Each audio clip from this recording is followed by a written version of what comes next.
साहेब हे आपल्याला मार्गदर्शन करणारे जोरदार टाळ्यांच्या गजरामध्ये आपण त्यांचं स्वागत करूयात।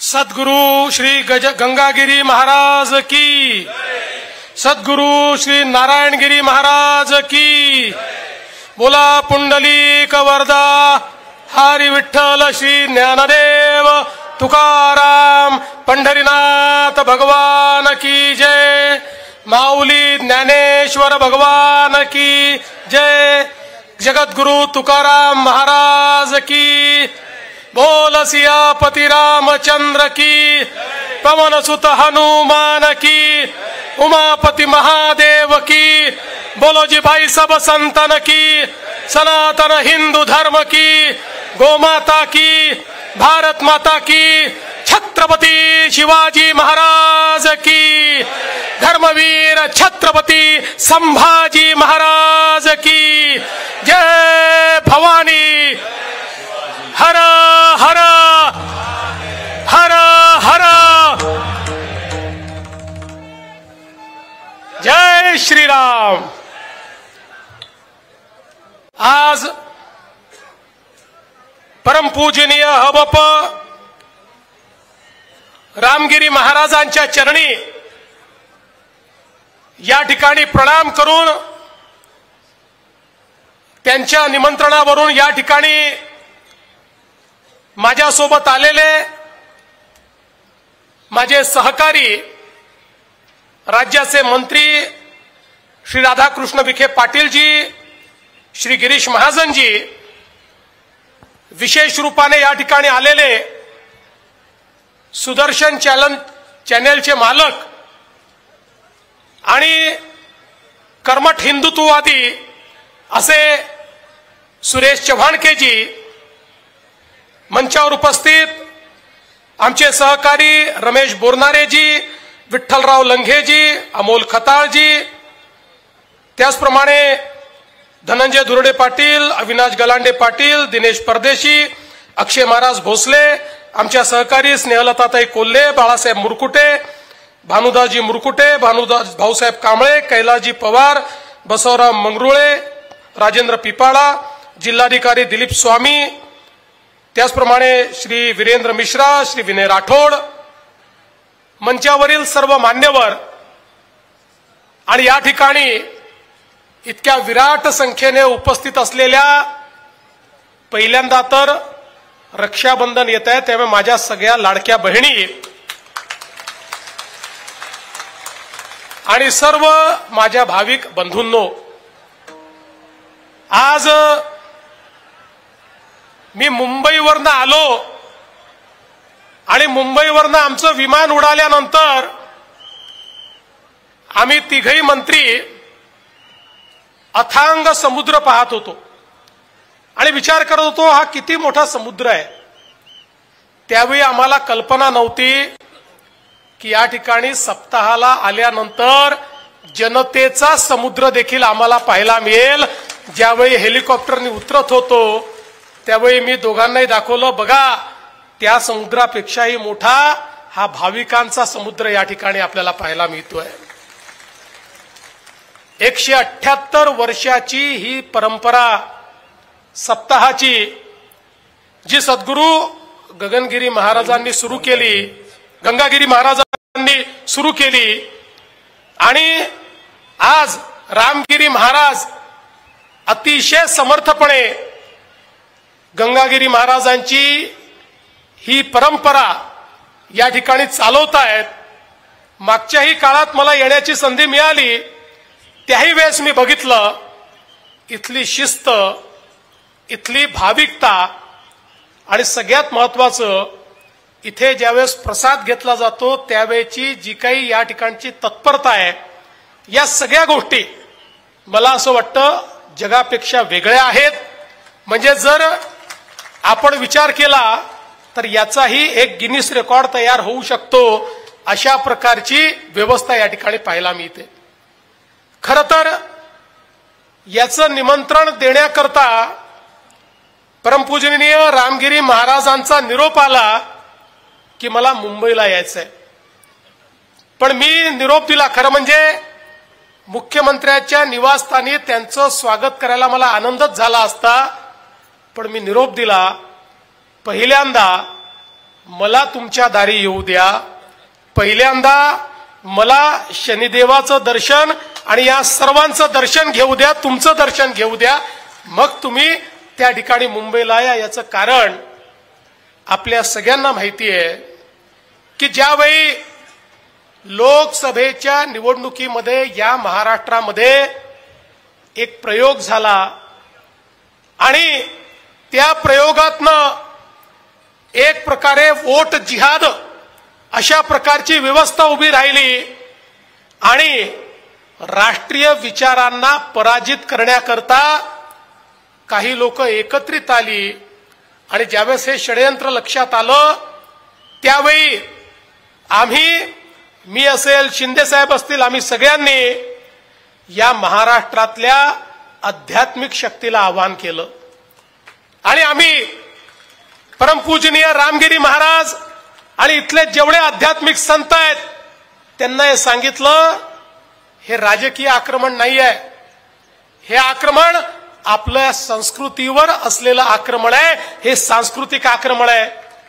काही मुठभर लोक हे जर एकत्रित येऊन या ठिकाणी धर्माच्या नावावर राष्ट्रीय विचाराला, संतांच्या विचाराला पराजित करू शकतात अशी भावना तयार झाली, तर जसं पूर्वीच्या काळामध्ये आमच्या मंदिरांवर आक्रमण झाले, आमच्या संस्कृतीवर आक्रमण झाली, तसे मूक आक्रमण पुन्हा एकदा आपल्याला पाहायला मिळेल. सरकार येतील, सरकार जातील, खुर्ची कोणाचीच परमनंट राहत नाही, पण आपला देश आणि आपला धर्म हा कायम राहिला पाहिजे. कारण आपल्याला छत्रपती शिवरायांनी सांगितलं, स्वराज्य कशा करता, देव, देश आणि धर्मा करता, रयते करता स्वराज्य, हा मंत्र छत्रपतींनी आपल्याला दिला. आणि मी खरोखर या आध्यात्मिक शक्तीचे साष्टांग दंडवत घालून यांना प्रणाम करेन की या शक्तीने उभ्या महाराष्ट्रामध्ये चेतना पेटवली आणि उभ्या महाराष्ट्राला सांगितलं की आपल्या संस्कृतीला वाचवायचं असेल तर आपल्याला जाती भेद विसरून सगळ्यांना एक यावं लागेल. जो विचार संतांनी दिला, ज्या विचारातून 800 वर्षाची आमची परंपरा वारीची सुरू झाली, ज्याच्यामध्ये कोणी मोठा नाही, कोणी लहान नाही, जात नाही, पात नाही, भाषा नाही, प्रत्येक जण एकमेकांमध्ये विठ्ठलाला पाहतो, प्रत्येक जण एकमेकात पांडुरंगाचं दर्शन करतो, प्रत्येक जण फुगडी घातल्यानंतर एकमेकाच्या पाया पडतो आणि तूच मोठा आहे सांगतो. हीच परंपरा जिवंत राहिली पाहिजे. याकरता आमचे रामगिरी महाराजांसहित ही सगळी संत शक्ती मैदानामध्ये उतरली आणि तुम्ही परिणाम पाहिला. संत शक्ती ज्यावेळेस मैदानात उतरते सगळ्यांचा सुपडा साफ होतो. त्या ठिकाणी अभूतपूर्व अशा प्रकारचा विजय आम्हाला मिळाला आणि म्हणूनच मला या ठिकाणी येऊन जाहीरपणे या संत शक्तीचे आभार मानायचे होते आणि म्हणून मी त्यांना सांगितलं, तुम्ही येऊ नका, आधी मला येऊ द्या. आता महाराज आपण कधी या, आपलं स्वागत मुख्यमंत्र्याच्या निवासस्थानी करायला मला अतिशय आनंद होईल. आज या निमित्ताने मला अतिशय आनंद आहे. आमचे गिरीश भाऊ असतील किंवा राधाकृष्ण विखे पाटील जी असतील, आपल्या सरला बेटाचं जे काही कार्य आहे हे कार्य पुढे नेण्याचा प्रयत्न करतायत. या ठिकाणी भाविकांकरता ज्या व्यवस्था करता येतील त्या व्यवस्था करण्याचा प्रयत्न करतायत आणि त्यातच शनी देवगाव बंधारा हा एक अत्यंत महत्वाचा बंधारा आहे. मला याची कल्पना आहे की हा बंधारा झाला तर आमच्या शेतकऱ्यांचंही मोठं कल्याण होणार आहे आणि म्हणून आजच तुम्हाला वचन देऊन जातो, शनी देवगाव बंधारा आम्ही करणार म्हणजे करणार, निश्चितपणे हा करणार. आणि यासोबत आमचे सुरेश चव्हाणके दिल्लीवरनं आले, ते विशेषत्वाने रामगिरी महाराजांचं या ठिकाणी एक संदेश देण्याकरता आले आणि ते म्हणजे या ठिकाणी जो काही सरला बेटाचा विकास आराखडा 109 कोटी रुपयाचा तयार झालेला आहे, हा विकास आराखडा त्या ठिकाणी कार्यान्वित झाला पाहिजे सुरेशजी तुम्हाला आणि या तमाम भगवत शक्तीला या ठिकाणी मी आश्वस्त करतो की आपला हा जो काही आराखडा आहे महाराज, यालाही आम्ही लवकरच मान्यता देऊन त्याचंही काम हे आम्ही निश्चितपणे या ठिकाणी सुरू करू. खरं म्हणजे आज आपल्याला मोठ्या प्रमाणात या ठिकाणी परिवर्तन करायचं आहे. आणि सगळ्यात महत्वाचं जर काही असेल तर एकीकडे आज आपण आपल्या शेतकऱ्यांना त्या ठिकाणी मोफत विजेची व्यवस्था उभी केली. आता दिवसा 12 तास वीज आपल्याला द्यायची आहे. येत्या काळात सोलरची वीज देखील आपण देणार आहोत. पण त्यासोबत आमच्या शेतकऱ्यांना सिंचनाच्या सोयी देऊन त्यांना कायम कर्जाच्या विळख्यातनं आपल्याला मुक्त करायचं आहे. आणि म्हणून सगळ्यात महत्वाचं काम आपण हातामध्ये घेतलंय. आमचे दोन्ही मंत्री या ठिकाणी कामाला लागलेले आहेत आणि आम्ही ठरवलेलं आहे या ठिकाणी आमचा जो काही सगळा बाहेरचा भाग आहे, विशेषतः आमच्या ज्या तिकडनं उचलायचं आणि नदी जोड प्रकल्पाच्या माध्यमातून मराठवाड्यामध्ये आणि नगर जिल्ह्यामध्ये आणायचं, जेणेकरून आमच्या मराठवाड्याच्या या पिढीने दुष्काळ पाहिला. पण आम्ही शपथ घेतली आहे मराठवाड्याच्या पुढच्या पिढीला आम्ही दुष्काळ पाहू देणार नाही. त्यांना दुष्काळातनं मुक्त करायचं आहे आणि याचं काम आम्हाला याच वर्षी सुरू करायचं आहे. याची तयारी देखील आम्ही सुरू केलेली आहे. बंधू भगिनींनो, हा जो काही आशीर्वाद आम्हाला मिळालेला आहे, या आशीर्वादातून आम्हाला मोठं परिवर्तन घडवायचं आहे.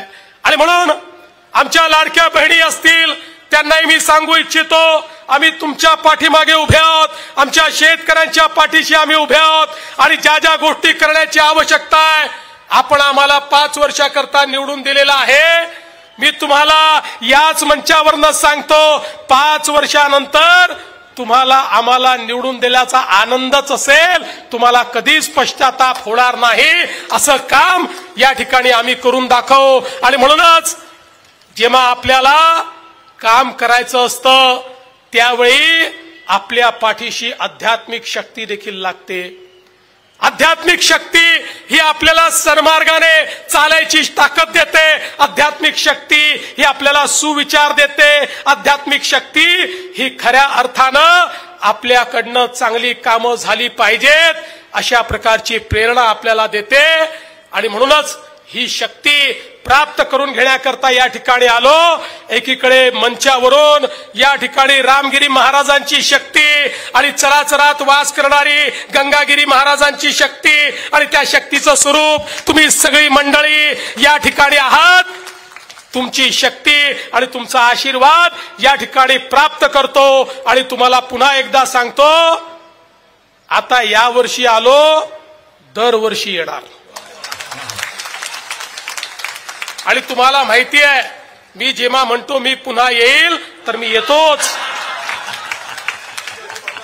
आज आमच्या एकनाथराव शिंदे साहेबांना खरं म्हणजे माननीय प्रधानमंत्री महोदयांची वेळ मिळाली, त्यामुळे त्यांना तिकडे जावं लागलं. ते देखील येणार होते. पुढच्या वर्षी आम्ही दोघंही येऊ आणि आमच्या अजितदादांनाही घेऊन येऊ. मी पुन्हा एकदा महाराज आपले मनापासून आशीर्वाद घेतो आणि आपण निमंत्रित केलं त्याबद्दल आपले आभार मानून माझे 2 शब्द संपवतो. धन्यवाद. जय हिंद, जय महाराष्ट्र. छत्रपती शिवाजी महाराज की. धन्यवाद. मुख्यमंत्री